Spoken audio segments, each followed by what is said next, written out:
গেল কয়েকদিন ধরে বন্যায় বিপর্যস্ত চীন। পানিতে তলিয়ে গুয়াংজু, হিউনান, হুবেই সহ বিভিন্ন প্রদেশ। পানিবন্দী বাসিন্দাদের নিরাপদ স্থানে সরিয়ে নিতে কাজ করছেন উদ্ধারকর্মীরা। মঙ্গলবার চীনে বন্যা ও খরার ঝুঁকি মোকাবিলায় উচ্চ পর্যায়ের বৈঠক করেন দেশটির প্রেসিডেন্ট শি জিনপিং। বৈঠকে চলতি মৌসুমে আরও বেশি চরম আবহাওয়ার আশঙ্কা প্রকাশ করা হয়। মানুষের জীবন রক্ষাকে সর্বোচ্চ অগ্রাধিকার দিয়ে বড় নদী ও হ্রদে বন্যা নিয়ন্ত্রণ, খরা মোকাবিলা, জরুরি উদ্ধার সক্ষমতা বাড়ানোর পাশাপাশি কৃষি ও গুরুত্বপূর্ণ অবকাঠামো সুরক্ষার নির্দেশ দেওয়া হয়।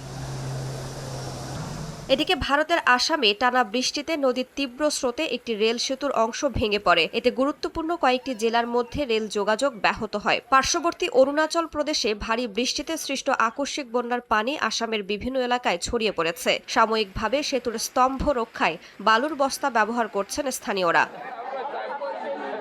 পশ্চিম আফ্রিকার ঘানা ও আইভরি কোস্টেও টানা বর্ষণে ভয়াবহ বন্যা দেখা দিয়েছে। ঘানার রাজধানী আক্রায় ঘরবাড়ি ও সড়ক তলিয়ে গেছে। বন্যায় বেশ কয়েকজনের প্রাণহানিও হয়েছে। উদ্ধার করা হয়েছে 4 শতাধিক মানুষকে। ঘানার প্রেসিডেন্ট জানান, এবারের বৃষ্টিপাত গত বছরের সর্বোচ্চ একদিনের বৃষ্টির তুলনায় কয়েক গুণ বেশি ছিল।